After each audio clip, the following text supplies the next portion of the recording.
Hi, I'm your host, Marlo Lemon, and you're listening to Wild Voice, the podcast where I take this voice of mine and share my wild journey with you. Being widowed at 34 with a 15-month-old, most would see as life ending. And instead, I alchemized it and put life back together, and it became more beautiful and fulfilling than I could have ever imagined. Through this life shift of mine, I realized who I am and what I'm here to do. I'm an intuitive energy healer, and sharing how I view the world is how I help you upgrade your life and alchemize your journey into magic. From day one, I wanted to share my journey, call it intuition, but I knew it was going to do more good out in the world than keeping it to myself. So when I say I've mastered life, that doesn't mean I'm perfect or that life is. I mean, I've mastered the concept of life, and I want to share that with you. Today's episode is about something I've spent a lot of time thinking about and trying to figure out how to make sense of it, why we do it, and how to keep it from not being a part of my experience anymore. I'm always interested in the whys of things, but probably not for the reason you might think. The whys of things that have already happened, or a way something makes me feel. Those are the whys that fascinate me. It's how I broke apart every terrible, hard, uncomfortable thing that has come my way. I wanted to understand it so I could figure out why it happened to me specifically, why I found it with my eyes. There are 7 billion people on this planet, and those things could have happened or been seen by anyone, but they weren't. It was me. So figuring out the why me is key. By pulling it apart, I could make sure to do the opposite of what created that outcome in my life. Learn why I was meant to experience it so I could keep myself from being a match to it ever again. There's quite a bit of empowerment in the tough, uncomfortable stuff. It's really an opportunity to check that box to make sure it's the last time we ever deal with that experience or that feeling again. So we are a match to everything in our life. The good, the bad, and the ugly. What do I mean by that? Think of our field, which is the space around us that exudes directly off of what is going on with us internally, as a magnet. And it's either repelling things or attracting them. Simple as that. So if we want to change what we are experiencing, avoid certain things, and draw in others, we have to look within. How do we match to more of what we do want? Well, we do and think in a way that those things are attracted to us. And what if we don't want to experience other things? Well, then we do and think in a way that those things repel from us. Do you think the feeling and experiences of quality and integrity are drawn to someone who is all about the quick fix or the instant gratification? Probably not. So actions and thoughts lined up with that will most likely repel experiences of quality and integrity because they don't match up. Think of it like a roadmap, and we are giving the direction with our actions and thoughts. So what did I spend so much time and energy understanding? Besides human behavior, intuition, and souls, why do humans lie? Why do we hide things from others? Now, use your intuition here. You know what I'm talking about.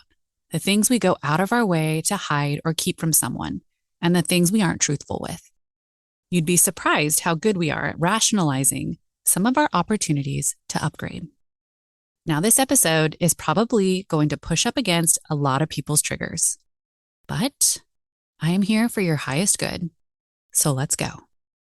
When I've been lied to or someone has withheld truths or gone out of their way to cover things up, even more recently, I used to take it very personal until I saw it for what it is. It actually has nothing to do with me and is none of my business, really. That's their journey to tackle. But what is my business is how I feel about it, because that shit is what gets pushed out into that field I mentioned earlier. There are some pretty basic concepts behind lying or withholding information. I think there's 2, actually. When we lie, it's most commonly for 2 reasons. We are self-conscious and worried about how others will perceive us. This can be conscious or subconscious.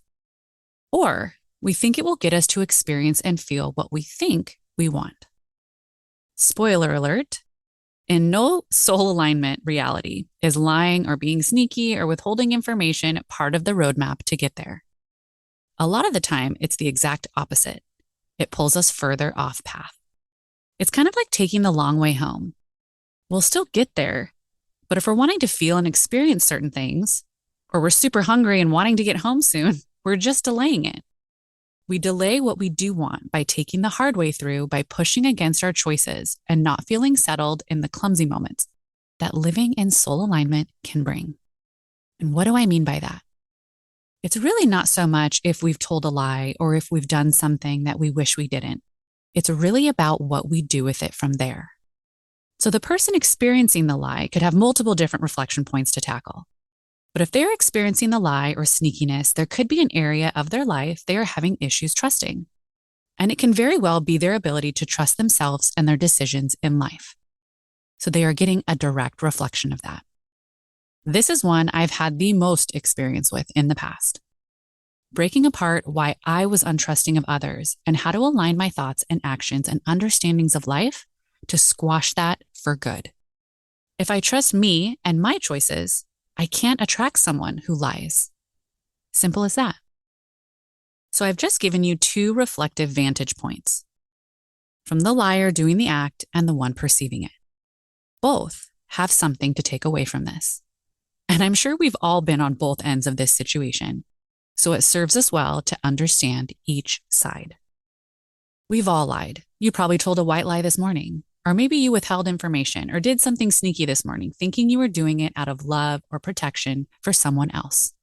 I'm here to burst that bubble. It's not for anyone else. Because we are so naturally intuitive, whether we practice it or not, we pick up on stuff without even trying. So giving someone the confusion of going against that and taking our word instead is more harmful than we realize. Think back to that time you just had a feeling or knowing or could sense something was off, but had no real proof. It's crazy making, right? But later, found out you were onto something. Now, this doesn't have to be all serious. It could be taking a left when you felt like you should have gone right, or going out when you wanted to stay home. The biggest gift I gave myself was nurturing that gift of my feeling, which for me is like my spidey sense, and practicing using my intuition with it so I could get clarity on those gut feelings. Ask the right questions around it and pinpoint what was actually going on so I could take control and instead of feeling like the situation was controlling me. So to limit the emotion with an example, think back to when you were a kid. As a kid, we lied to get what we wanted. Self-gratification we thought wouldn't be ours without the given lying and sneaking around. Or we lied to cover our ass so we wouldn't look bad or get in trouble. The thing with lying, if we really break it apart, drill it down to the studs, bare bones, we lied because there was a part of us that felt ashamed and didn't want that feeling to continue. So we stopped it in its tracks with a lie. Or what we tell ourselves, just don't say anything altogether. It's that uncomfortable idea again that I talked about in last week's episode. Trying to stop the metaphorical bleeding with, you guessed it, a Band-Aid. The lie. Look at it this way. If we did something or are doing something that we're proud of, would we lie about it when we're asked? Probably not. Or would we be excited to tell someone close to us?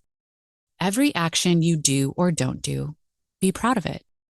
That might take a hot second to recalibrate how you want to do things and the intentions behind them. And maybe it won't. And I don't mean a pride with a side of tough-ass resentment. Like, I don't give a fuck what you think. I'm proud of it all. Or you can't make me feel a certain way about my actions. Very different than living in alignment with integrity and our soul path. That doesn't mean perfection. It does mean awareness, intention, and actions lined up for our highest good. Not quick hit gratification moments that we convince ourselves are in our best interest. Be your true, authentic self. And to help with the things or actions that you aren't too sure you would tell someone about, sit with it and get to the why. Now, this might push up against another trigger spot. You have to remove the other person as your why. Act like they're not even there. So really sit with it and get to the why for you. You might find that isn't the thing that actually gets you the release you want or the feeling you want. Or maybe it does. So, right around now, you might be inclined to push back on me even more with all of this. So, let me take the words right out of your mouth. I don't care what others think. That has nothing to do with it. Okay, so let's go down that vein for a sec. If you are lying to your friends about how financially successful you are, why is that? Because you care what they'll think or how they'll perceive you. If this is happening, ultimately you want to feel successful and fulfilled. But does abandoning yourself and where you're currently at in life give you that? Or does showing your true raw self get you there quicker? Or how about just keeping from your significant other that your intimate energy is being used in ways that pulls away from your relationship instead of drawing it in? This can mean a million different things. It doesn't just have to be physically. It could be emotionally, visually, what is done when they aren't right there, or maybe they are. If you broke this down, you are looking for connection, desire, to feel special, and a release that you might lean in for the Band-Aid moment, instead of communicating and healing that within the relationship and yourself, which by proxy, we're missing out on the most expansive connection, desire, and intimacy that we've ever experienced, probably on the daily, because that energy is being exchanged elsewhere. You might have noticed by now, with these episodes, I'm throwing ideas at you and examples so you can relate to what resonates with you. I ask questions for the purpose of giving that muscle memory practice. So this can be something that just starts to be automatic, like physical therapy. Consider these episodes mental physical therapy. So in a nutshell, question the whys behind why you do things, why you don't, why you want certain things, or want to feel a certain way. We question most things in life. People, places, things. Just take a look at your process when you buy something new on Amazon. Self-awareness and healing comes with really getting a self-mastery of ourselves.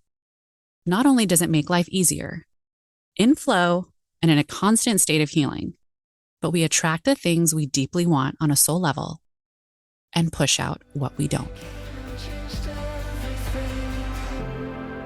Thanks so much for being here.